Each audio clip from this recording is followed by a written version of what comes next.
परमेश्वर के आत्मा द्वारा लिखे गए वचन प्रेरित यूहन्ना द्वारा लिखा गया प्रभु यीशु मसीह का प्रकाशित वाक्य अध्याय 20। फिर मैंने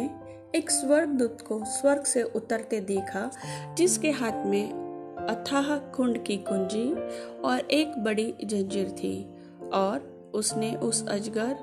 अर्थात पुराने सांप को,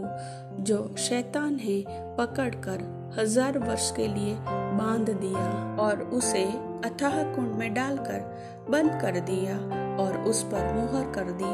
कि वह 1000 वर्ष के पूरे होने तक जाति जाति के लोगों को फिर न भरमाए। इसके बाद अवश्य है कि थोड़ी देर के लिए फिर खोला जाए। फिर मैंने सिंहासन देखे और उन पर लोग बैठ गए और उनको न्याय करने का अधिकार दिया गया, और उनकी आत्माओं को भी देखा, जिनके सिर यीशु की गवाही देने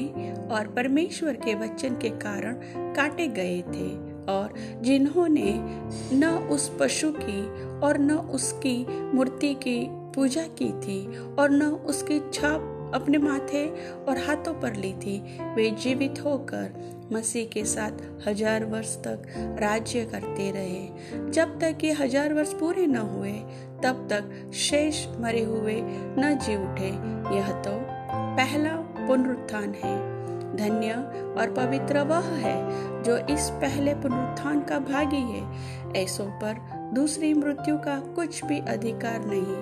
पर वे परमेश्वर और मसीह के याजक होंगे और उसके साथ 1000 वर्ष तक राज्य करेंगे। जब 1000 वर्ष पूरे हो चुकेंगे तो शैतान कैद से छोड़ दिया जाएगा,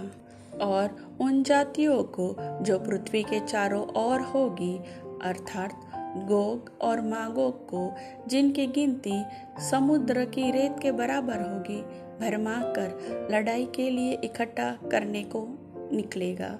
और वे सारी पृथ्वी पर फैल जाएगी और पवित्र लोगों की छावनी और प्रिय नगर को घेर लेगी, और आग स्वर्ग से उतरकर उन्हें भस्म करेगी,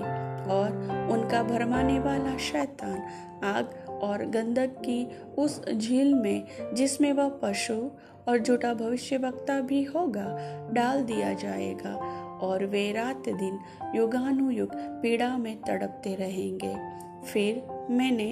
एक बड़ा श्वेत सिंहासन और उसको जो उस पर बैठा हुआ है देखा, जिसके सामने से पृथ्वी और आकाश भाग गए और उनके लिए जगह न मिली। फिर मैंने छोटे बड़े सब मरे हुओं को सिंहासन के सामने खड़े हुए देखा, और पुस्तकें खोली गई, और फिर एक और पुस्तक खोली गई, अर्थात जीवन की पुस्तक, और जैसे उन पुस्तकों में लिखा हुआ था, उनके कामों के अनुसार मरे हुओं का न्याय किया गया। और समुद्र ने उन मरे हुओं को जो उसमें थे दे दिया, और मृत्यु और अधोलोक ने उन मरे हुओं को जो उनमें थे दे दिया, और उनमें से हर एक के कामों के अनुसार उनका न्याय किया गया, और पृथ्वी और अधोलोक भी आग की झील में डाले गए। यहाँ आग की झील तो दूसरी मृत्यु है, और जिस किसी का नाम जीवन की पुस्तक में लिखा हुआ न मिला, वह आग की झील में डाला गया। प्रभु वचन के सुनने वाले सभी भाई बहनों को वचन का प्रकाशन दे। आमीन।